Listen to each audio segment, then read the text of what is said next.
Imagine that someone is breaking into your house while you are sound asleep in bed. A large crash, a window breaks and makes a large crash and startles you, and you wake up. A masked person is coming into your room. What would you do next? Anybody? Scream. Would you scream? Grab a bat. Grab a lamp. The best thing to do is use any form of self-defense that you know. For most Americans, this form of self-defense is using a gun to prevent injury.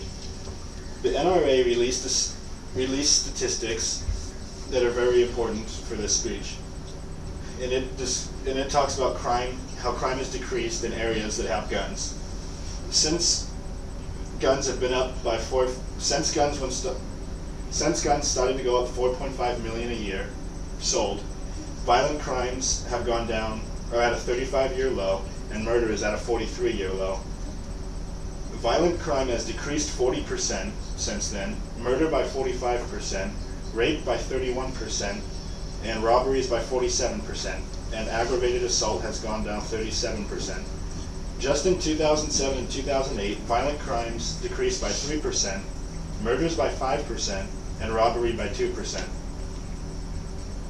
And I made one of my visual aids here is I picked the most important statistics I thought to show that went with this. And now you're probably wondering, what's more dangerous than guns?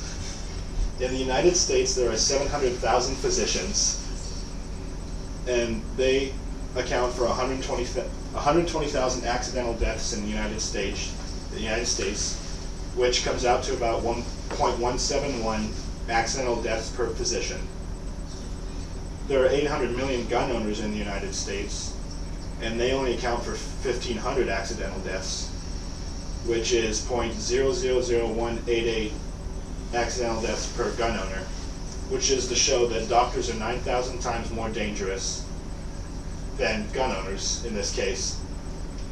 These are stats from rents.com and pulplist.com, and they also had stats that said that 83.5% of the time self-defense works in preventing an attacker from attacking you, and 91.7% of the time the attacker was not killed or wounded while somebody was in a form of using guns as a form of self-defense.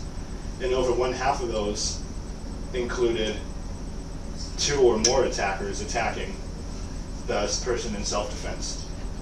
Now, gunownership.com came out with stats about, just random stats about gun ownership, and it said that guns are used 25 million times a year in self-defense.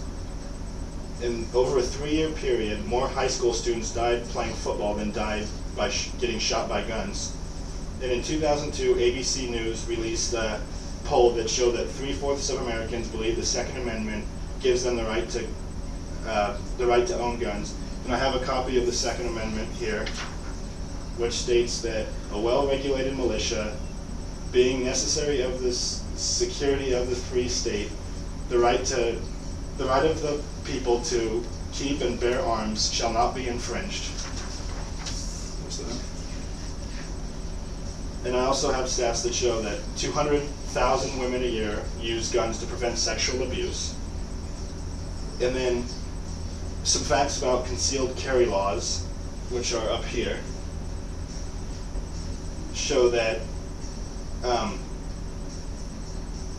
rape has decreased by 5% where states have concealed carry laws, and murder has decreased by 8.5%, aggravated assault is down 7%, and robbery is down 3%. And these are in states that have concealed carry laws. In states that don't have concealed carry laws, in 1992 would have prevented over 1,500 murders, in total 1,570 murders, and would have prevented over 4,000 rapes, 4,177. Now, I believe I've shown that gun control can be a proper use in self-defense and doesn't always end in death, and gun stats aren't as bad as the media tries to tell you they are. So you should do whatever possible to write to your politicians to let them know that we need guns in self-defense situations. So what will you do when someone breaks into your house? Grab a gun. probably a good choice. I hope I have shown that sometimes it is best to use a gun in a self-defense case.